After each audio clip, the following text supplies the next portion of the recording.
Eu quero agradecer o convite de Alex Trajano para participar do segundo simpósio internacional de educação e na formação inicial e continuada de gente de educação.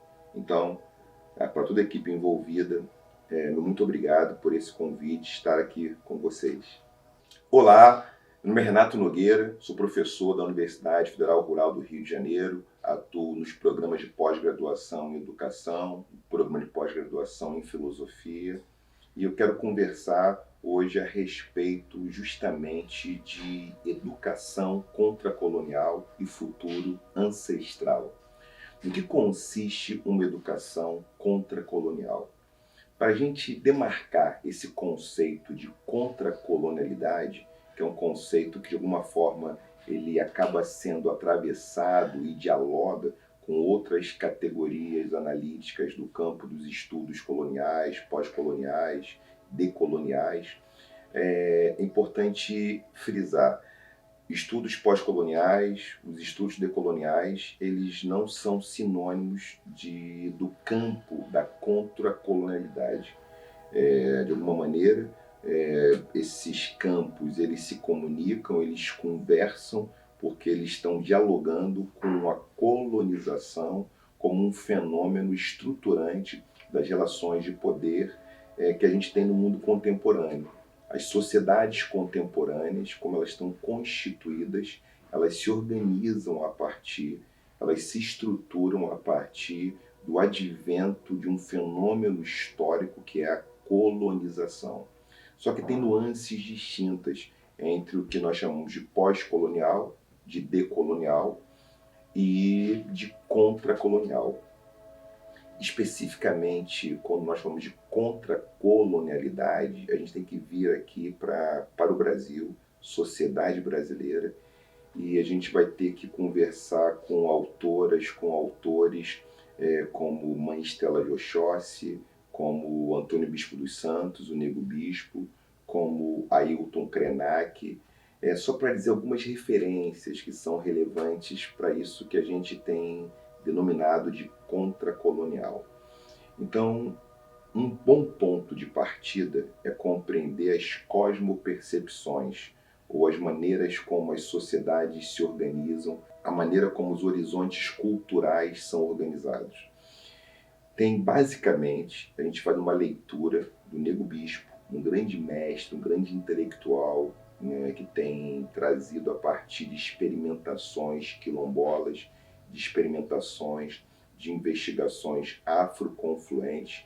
Ele vai caracterizar que as sociedades, que as culturas, elas podem ser mais ou menos cosmofílicas ou cosmofóbicas. Então, quando nós falamos de cosmofilia e cosmofobia, são maneiras que uma sociedade se organiza, se estrutura. Isso, de alguma forma, se comunica com aqueles estudos que aparecem com Cheikh Anta Diop, por exemplo, falando na unidade cultural africana, em que ele fala em berços civilizatórios, um berço civilizatório setentrional, um berço civilizatório meridional. Também se aproxima daquilo que a gente encontra nos estudos do Pierre Clastres, etnólogo, antropólogo francês, que viveu no Alto Xingu, que pesquisou no Alto Xingu. Então ele fala de uma sociedade contra o Estado e tem relações com isso. Em que medida? Na medida que a gente pode falar em dois hemisférios culturais ou dois horizontes de organização estruturante da vida, cosmofílico e cosmofóbico, para a gente compreender o que é o contracolonial. Nos contextos cosmofóbicos, o afeto do medo é o afeto que ajuda, o afeto estruturante da nossa organização. Então, em contextos mais cosmofóbicos, o medo ele é algo fundante. Então, eu estou partindo de um pressuposto teórico, epistemológico, que nós somos seres afetivos. Nós somos muito mais máquinas de sentir do que máquinas de pensar. Isso aparece com Antônio Damasio, neurocientista português, que está trazendo alguma coisa que combina com o campo da neurociência, com o campo das filosofias tradicionais, africanas, dos povos originários. Então, dizer que nós somos seres afetivos é dizer que as emoções, os sentimentos, eles não estão dissociados da nossa racionalidade, do nosso pensamento. E que os afetos, eles mobilizam o nosso desejo, os nossos interesses. E nesse sentido, tem sociedades, em algumas culturas, o afeto do medo, ele é estruturante. O medo, o afeto do medo, o medo especificamente uma emoção que ela produz basicamente 2 ou 3 comportamentos. A gente pensar em termos de neurociência, o comportamento da luta contra alguma coisa que é ameaçadora, da fuga dessa ameaça, ou da paralisia diante de alguma coisa que é ameaçadora, seja do ponto de vista da fantasia ou da realidade. Aquilo que nos ameaça provoca fisiologicamente frio na barriga, as extremidades ficam mais quentes, para que as pessoas possam correr, fugir, lutar, ou paralisar diante de uma impotência daquilo que é assustador. E nesses contextos em que o medo é o afeto de troca mais presente, então estamos partindo de um pressuposto que as sociedades são circuitos de afetos. As sociedades são campos afetivos onde a gente é afetado e afeta. Nós afetamos outras pessoas, nós somos afetados por pessoas, por instituições, por organizações. E quando o medo é o afeto mais presente, ou o afeto estruturante, essa sociedade entra num estado de hipervigilância. Essa sociedade produz, do ponto de vista da arquitetura, muito mais muros do que pontes, porque essa sociedade tem que se proteger de uma invasão. Então, um outro pressuposto nesses contextos cosmofóbicos a gente encontra naquilo que aparece com um geógrafo, com estudos de demografia, de Thomas Malthusianos, os neomalthusianos também, de que os recursos para a vida, então não só alimento, mas todos os recursos para a vida, eles são finitos, e os desejos e a crescente população e o crescente número de desejos são indefinidos, são, podemos dizer aqui, entre aspas, infinitos. Então, diante de recursos finitos e desejos infinitos, há uma briga, uma disputa para carrear e monopolizar esses recursos. Então, nesse contexto, a educação ela é uma modulação de subjetividade, ela produz técnicas, tecnologias, modos de pensar, sentir e desejar organizados, orientados para competição, porque tem poucos recursos, tem muitos desejos, só alguns podem acessar esses recursos, só alguns podem acessar esses desejos. Então, nesse contexto, a própria ciência, a própria religiosidade, a política, a economia, elas vão se organizar em torno da disputa, em torno de uma seleção, seja uma seleção natural, uma seleção simbólica. A gente encontra, então, esse horizonte cultural, esse horizonte de organização existencial, cosmofóbico, marcado pelo medo. Ele produz em todas as instâncias da vida, em todos os grandes campos de organização da vida, política, economia, direito, religião, ciência, ele produz uma competitividade crônica. A gente pode, em linhas gerais, pensar do ponto de vista religioso, algumas tradições que elas operam numa lógica de que existe um paraíso que não vai ser acessível a todos, tem um paraíso que é perdido, tem uma trajetória que é de buscar pela graça esse paraíso, ou por uma seleção espiritualmente já dada de um povo eleito. Mas, de qualquer forma, tem um lugar, uma terra prometida que não é acessível para todos. Tem uma seleção natural do ponto de vista da ciência, da ecologia, de uma certa perspectiva ecológica, uma certa leitura, talvez muito mais, vamos dizer assim, uma certa perspectiva evolucionista de que os mais fortes, entre aspas, sobrevivem, ou os mais adaptados, mas a seleção natural, ela não deixa que todos cheguem, que todos possam ter futuro. O futuro não pertence a todos os grupos humanos. Alguns grupos, alguns sujeitos, alguns indivíduos estão mais habilitados a viver no futuro. Do ponto de vista da economia, algumas pessoas são mais capazes de vender sua força de trabalho e serem selecionadas. Quando Michel Foucault vai fazer uma leitura geopolítica, de alguma forma vai apontar que política, então, tem relação, é uma forma de fazer guerra, e a guerra é uma forma de política, porque tem relação direta com disputar territórios, com recursos, com espaço para a vida, com espaço para a agricultura, com bens naturais, com recursos para a vida, recursos fósseis, recursos de manutenção da existência. Então a vida é uma disputa. Por quê? Porque nós estamos diante de uma lógica de que para que alguns possam sobreviver, inevitavelmente outros terão que morrer. Ou existe, isso é de uma ordem da própria natureza. A natureza não permite que todos tenham acesso aos recursos. A disputa é de uma ordem natural. A disputa é de uma ordem ontológica constitutiva da própria vida. O que Nego Bispo vai explicar, vai argumentar, que isso se organiza, isso se estrutura por conta do medo. O medo é esse afeto que vai justamente possibilitar uma situação de hipervigilância, uma situação de extrema necessidade de se proteger. E a melhor proteção, a melhor defesa, diz o ditado popular, é o ataque. Nesse ataque é necessário que o meu grupo, que o meu clã, ele possa então se organizar para invadir e conquistar outros grupos, outros clãs, outros povos, possa ter supremacia, possa ter hegemonia. Então, o mecanismo colonial, uma perspectiva filosófica, ele se instala a partir de uma mentalidade e de comportamentos que são de disputa contínua, de disputa constante, de disputa por território, de disputa por recurso. Então, o espírito colonial é invadir, atacar, conquistar, carrear, controlar os recursos de outros povos, de outras comunidades humanas. Ok? Então, isso está nessa lógica colonial. A cosmofobia, ela instala uma lógica colonial.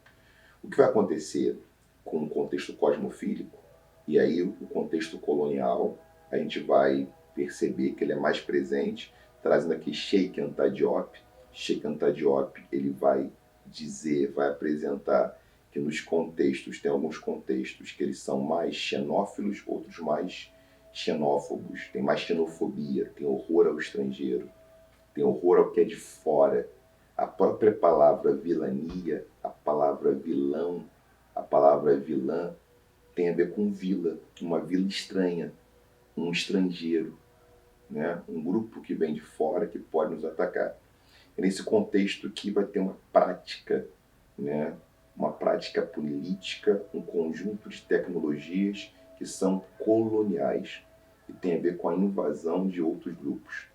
Isso é mais frequente, se a gente for fazer a leitura então do Cheikh Anta Diop, do P.R. Clastres, da Barim Bani, de algumas autoras e autores, né, Molé Fechante, o Daniel Munduruku, Sandra Benites, Abdias do Nascimento, que a gente vai, com essas autoras e autores, vamos apresentar, que é mais frequente nos contextos euroasiáticos, nos continentes europeus, no continente europeu e no continente asiático, essas práticas eram mais frequentes, ou elas se tornaram hegemônicas. Não que só exista um horizonte cultural em cada continente, mas aqueles, alguns se tornam mais presentes, mais hegemônicos.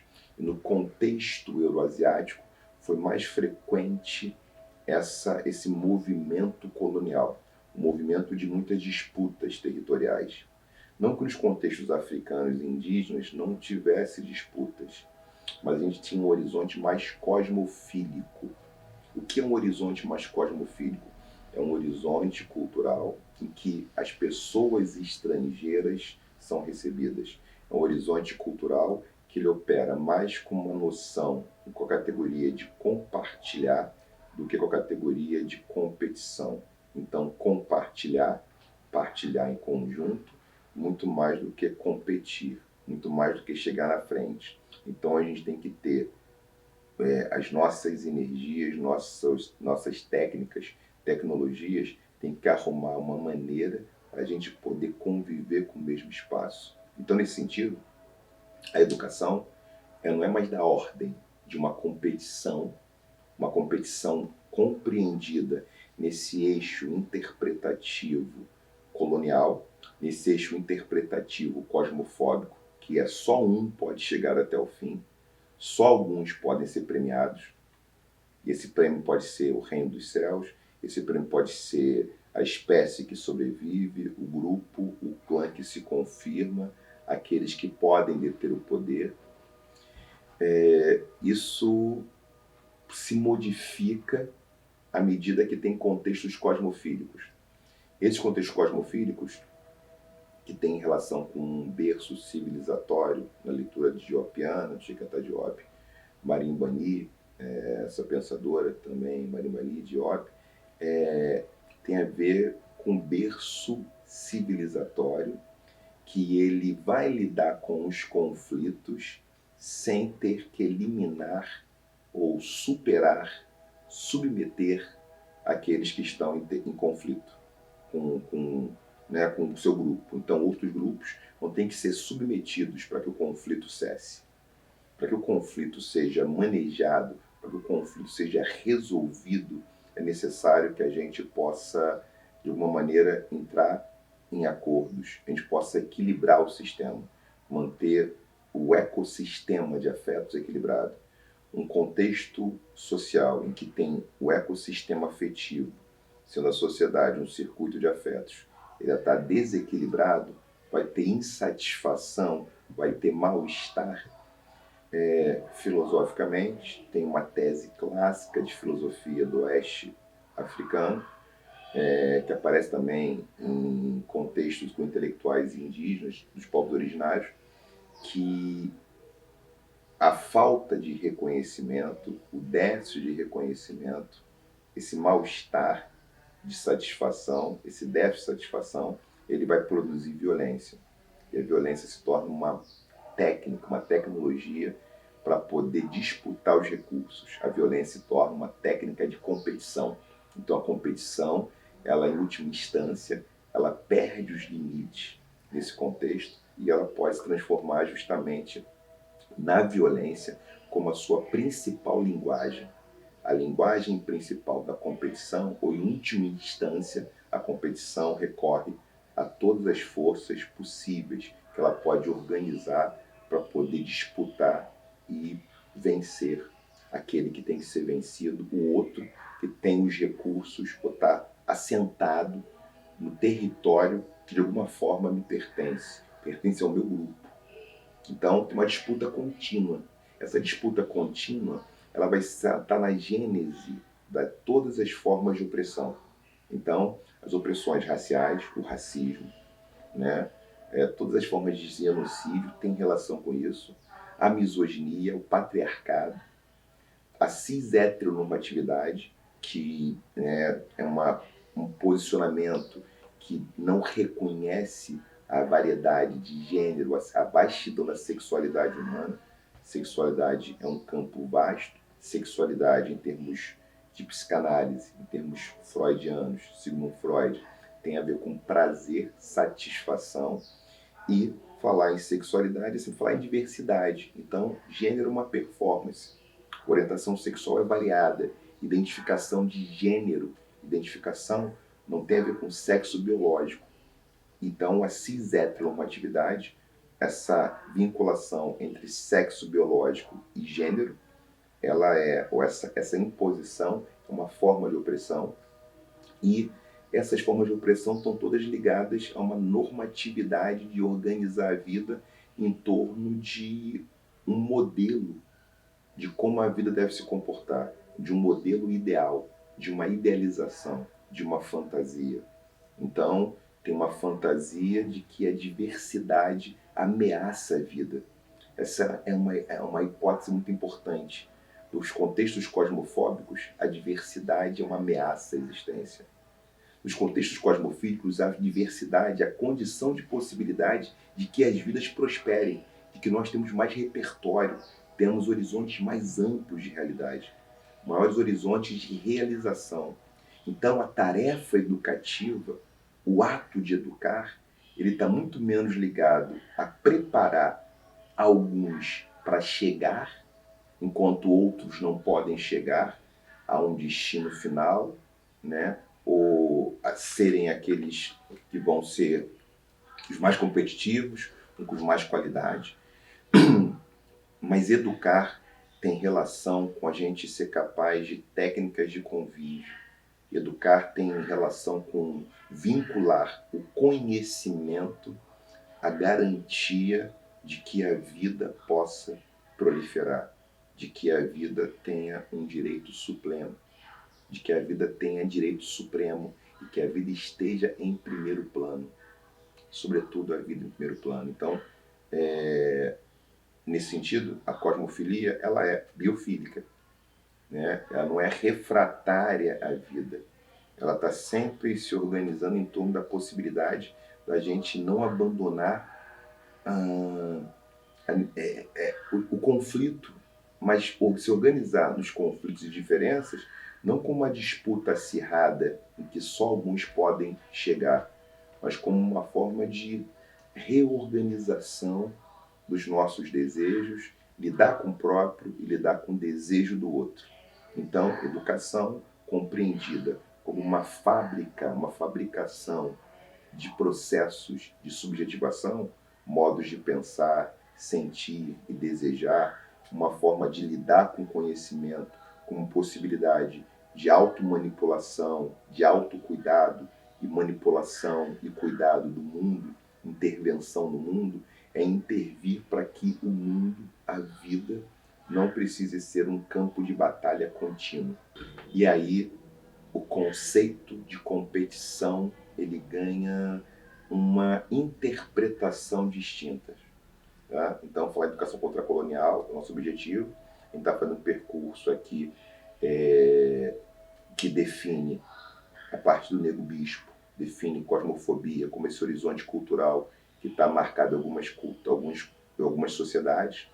E aí, pensando no Chico Anta Diop, Pierre Plastres, né, Banimbani, isso está muito frequente em contextos, né, euroasiáticos, mais frequente, e a cosmofilia mais presente no continente africano e também na América, dos povos originários, especificamente, mais frequente nessas regiões do planeta. E aí o conceito de competição, então competir passa a ser a chave, ou preparar alguém para a competição, ter repertório para vitória, para vencer, para acessar o que ninguém consegue, é o grande suprassumo da educação colonial.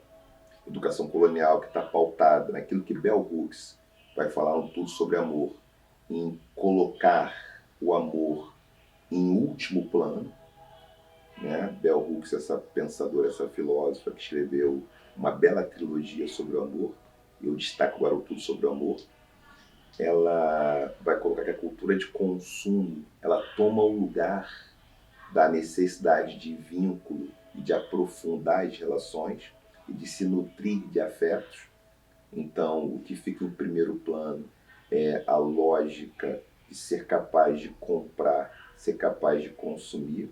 Isso estaria em primeiro plano em relação às próprias experiências humanas, ao próprio contato com a vida, com a natureza, com o mundo. E a competição, então, se dá para que você possa ter uma melhor colocação nesse mercado, a lógica do mercado que invade todas as coisas e precifica a própria vida e que quer ter autoridade para precificar a vida do mercado. Então, competir é fundamental para poder encontrar a satisfação, que é o nosso maior desejo, mas satisfação está vinculada, nesse caso, em contextos cosmofóbicos, a quê? A poder comprar, a poder consumir, a poder objetificar a própria vida, a objetificar outras vidas, a compreender que a própria natureza, o meio ambiente, é como se fosse um mercado, onde as pessoas vão lá e compram em gôndolas as coisas. posso tirar bauxita, petróleo, sem olhar as consequências disso. Tem uma objetificação do mundo e da vida. E aí, eu estava comentando que a competição tem esse caráter, esse sentido, então se educa para competir no contexto colonial. Uma educação contra-colonial, ela faz um deslocamento do conceito de competição. Competição não tem o sentido de chegar na frente. A gente pode falar melhor em cooperação, a gente vai usar pensadoras, pensadores aqui como Oyoronke Oyumi, essa socióloga, filósofa, epistemóloga nigeriana da etnia Yorubá, que escreveu, dentre outros, A Invenção das Mulheres. Se a gente for ler Maulana Karenga, com a filosofia Kaiwada, também, Maulana Karenga, que vale muito a pena, quem tiver interesse em investigar isso, e Mogobe Ramose. Porque Mogobe Ramose, ele faz um deslocamento de competição, do conceito de competição, ele desloca o sentido aparentemente original de competição e ele traz uma novidade. Ele fala que esse conceito de competição foi distorcido no contexto da globalização ocidental, do contexto neoliberal. E ele vai dar um outro sentido para a palavra, para o termo, para o conceito competição. Eu quero compartilhar com vocês agora, e aí eu adentro, né, o que pode ser essa educação contracolonial. Como essa educação contracolonial, ela de alguma forma, ela está enfrentando as mais diversas formas de opressão. Ela está se posicionando contra classismo, racismo, patriarcado, misoginia, cis-heteronormatividade, o capacitismo.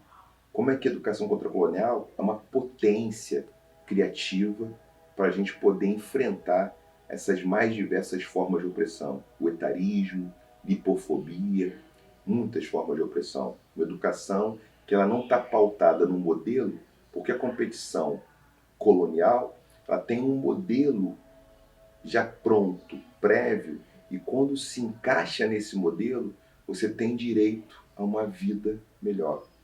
Você pode ser reconhecida, uma pessoa reconhecida, com direitos à satisfação, direito ao prazer, porque você se encaixa nesse modelo. Num conjunto de modelos, tem muitos atravessamentos que vão configurar esse modelo de uma vida perfeita ou de uma vida que tem direito a usufruir o existir. Ok? O que Mogobe Ramose traz de diferente? O que Mogobe Ramose traz de novo, que é uma retomada de uma ancestralidade, uma perspectiva ancestral?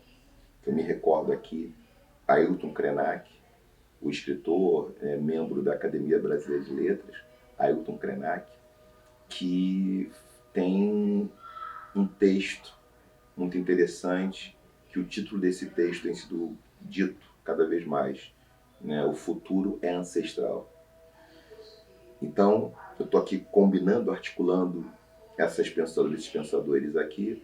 Então, o que o Mogobe Ramose traz, que combina, que parece que casa aqui com o Ailton Krenak, é uma retomada de uma percepção, ou de uma interpretação ancestral do conceito de competição. Competição, para o Mogobe Ramose, o competir é como nós somos capazes de reunir a nossa maior força, as nossas forças, para poder entregar alegria, satisfação para os outros, porque tem satisfação e tem prazer naquilo que nós realizamos. Então, competir é como encontrar soluções para problemas que são coletivos, que são de toda uma comunidade, soluções que não são permanentes, que são circunstanciais, mas são as melhores que nós conseguimos encontrar no momento em que os desafios aparecem. E soluções que preservam a vida, soluções que fazem com que todos possam contribuir para solucionar os desafios que pertencem, que atravessam todos que habitam uma comunidade, que habitam um território. Então, o desafio não é individual, o desafio está sempre numa coletividade, porque nós estamos em rede, e por estarmos em rede, uma coisa que acontece num determinado espaço próximo interfere. As mudanças climáticas falam sobre isso. A maneira como nós usamos energias fósseis, ela impacta no planeta, impacta no aumento da temperatura, as escolhas que nós fazemos. Então, encontrar solução, encontrar alternativa para que a gente mantenha as comunidades, o planeta em equilíbrio. Joana Elben dos Santos escreveu Os Nagô e a Morte. Ela fala sobre axé. Axé é uma palavra, um conceito que aparece com o filósofo Orunmilá, né? E axé, ele está retomado, ele parece muito, né? Quer dizer, na verdade, o conceito de homeostase no campo da fisiologia parece muito com axé, porque axé mantém equilíbrio. Então a competição, ela serve nesse contexto de uma educação contracolonial. Competir é equilibrar os sistemas, é manter a si mesmo e contribuir para que outros se mantenham em equilíbrio. Equilíbrio quer dizer também satisfação, bem-estar. É aquilo que a gente pode chamar de buscar a zona de conforto, de encontrar um conforto, que não é procrastinar, não é desistir de fazer, mas é lidar com a impotência e buscar a potência para realizar aquilo que nos satisfaz e que não coloca a vida do outro em risco, nem a nossa própria em risco. Mas, pelo contrário, potencializa a vida.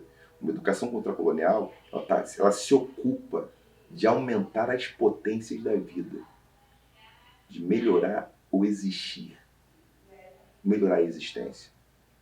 Então, nesse sentido, a competição, a gente pode aqui elaborar, né? O Mogobe Ramós fala isso num texto muito interessante, que é um dos capítulos do livro, organizado pelo sociólogo português Boaventura Souza Santos e a socióloga, a cientista social Maria Paula Menezes, chamado Epistemologias do Sul.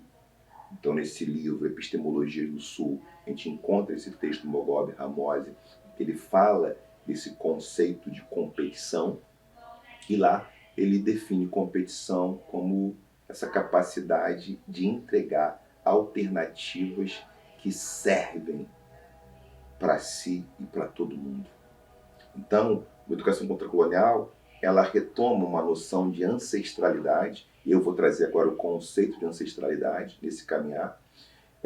Eu recorro aqui a Leda Martins, essa poeta, essa estudiosa do Congado, essa estudiosa das afromemórias, que tem um trabalho incrível, pesquisas incríveis, né, realizadas na Universidade Federal de Minas Gerais, e que Leda Martins nos traz. Leda Martins nos fala da ancestralidade como um tempo espiral, da ancestralidade como um tempo que não é um tempo linear de passado, presente e futuro, não é uma história em 3 tempos, mas é uma história num tempo em que passado, presente e futuro acontecem simultaneamente. O que isso quer dizer? Tem uma frase, né, um itam, um verso, que diz: Exu matou um pássaro ontem com a pedra que arremessou hoje. Então, uma ação do presente, ela interfere no passado. Isso só é possível porque o fluxo da temporalidade, nesses contextos, né, africanos, tradicionais, contextos africanos, contextos dos povos originários, não se dá num tempo partido em passado, presente e futuro, como instâncias em que tem um seguir para frente. Então, uma maneira mais tradicional, mais frequente de pensar o tempo é como o tempo tendo alguma coisa que passou, algo que acontece agora e o futuro. O Dana Munduruku foi uma coisa, observação rápida. O Dana Munduruku diz, né, em muitas línguas indígenas não tem a palavra futuro, tem a palavra amanhã, não a palavra futuro. Mas vamos lá, por quê, né? Então, isso que eu estou dizendo é para demarcar uma diferença entre antepassados e ancestralidade. O antepassado é o que veio antes. Ancestralidade é o que veio antes, mas ancestralidade ela está presente. Por isso dizer que o futuro é ancestral é dizer que tem uma potência. O que é ancestralidade, então? Ancestralidade ela é uma maneira de interagir no tempo, por isso que Exu, no Itan, no verso, então Exu é um personagem, uma figura do panteão iorubá, do panteão iorubano, que a gente pode pensar do ponto de vista mais religioso, do ponto de vista filosófico. O que me interessa é pensar filosoficamente. Exu, então, é esse conceito que determina, que estabelece que ações presentes modificam o passado. A gente não anda só para frente ou não anda para trás. O andar é no tempo presente. E essas coisas estão juntas. Então, qual a diferença? Antepassado é nome de rua. Não que ancestralidade não possa ser, mas ancestralidade não são só pessoas humanas. Ancestralidade podem ser rios, floresta, mata, forças da natureza. Ancestralidade são potências que ao longo do tempo elas resistem e insistem para que a vida possa estar em primeiro plano. Ancestralidade é uma convocação para que a existência possa ser diversa, para que a vida possa proliferar. Ancestralidade é um chamado, é um convite.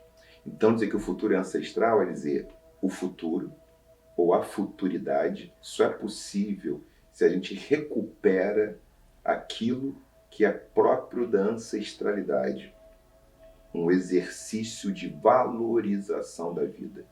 Então, ancestralidade, ela é ancestralidade porque ela é o conjunto de exercícios. A gente pode pensar no tempo passado, sim, ou seja, então, as ancestralidades, nossas ancestralidades, quando a pessoa ancestraliza, que ela deixa o planeta, né, deixa a vida aqui, deixa a vida física, mas ela é ancestral porque ela, de alguma maneira, produziu exercícios de valorização da vida.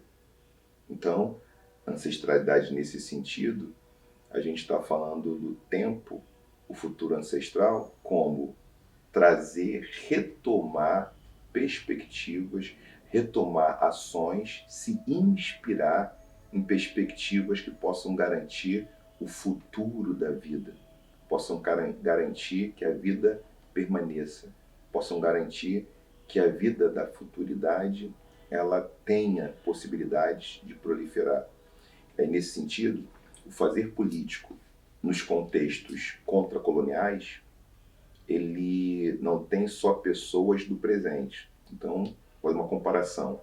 Num contexto cosmofóbico, num contexto colonial, a política é um conjunto de práticas em que nós dialogamos com os nossos contemporâneos, com os nossos conterrâneos. O fazer político é de os conterrâneos, aqueles que compartilham a terra conosco, têm uma proximidade, ou os que estão no mesmo tempo que a gente, contemporâneos, no mesmo tempo, no mesmo território, ou em territórios que se cruzam, se tocam.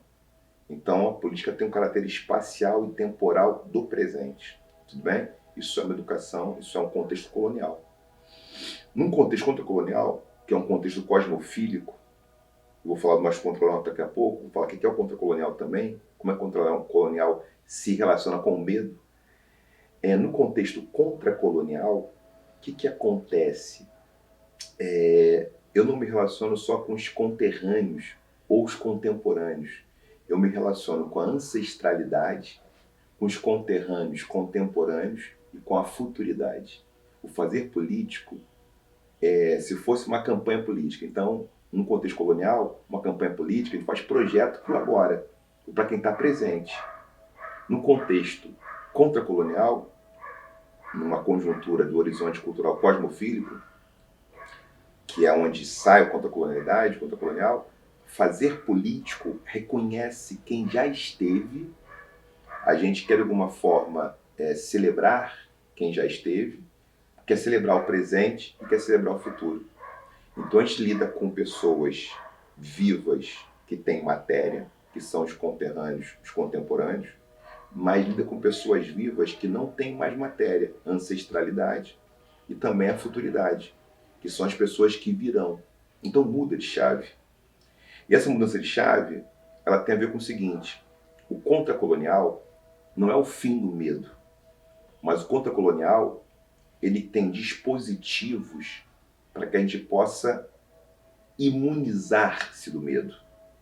Vai lidar com o medo, vai reconhecer o medo, vai lidar com a impotência, vai lidar com a falta, com a impossibilidade. Isso não vai ser motivo para que a gente faça, vamos dizer assim, se volte contra a vida.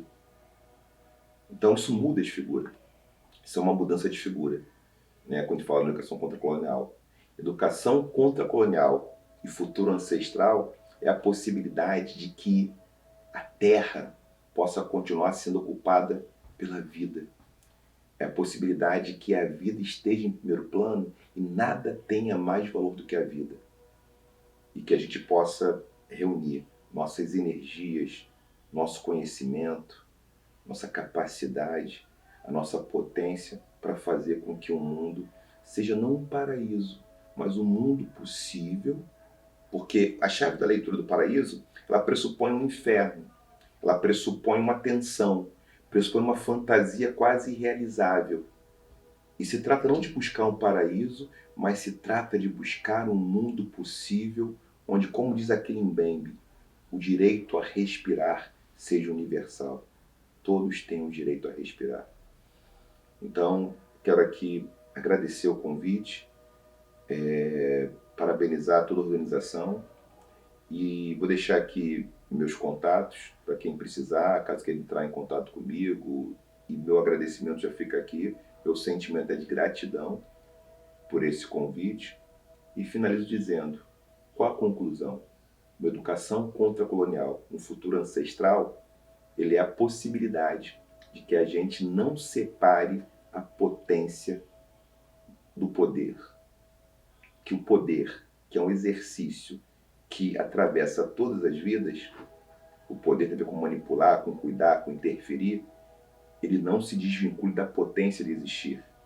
O que significa isso? Como a gente pode interpretar? Que o poder cuide da vida.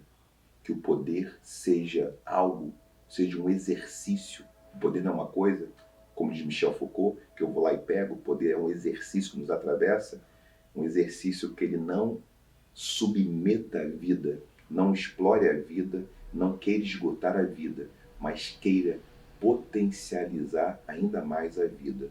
Educação contracolonial é uma educação para valorizar a vida. Obrigado.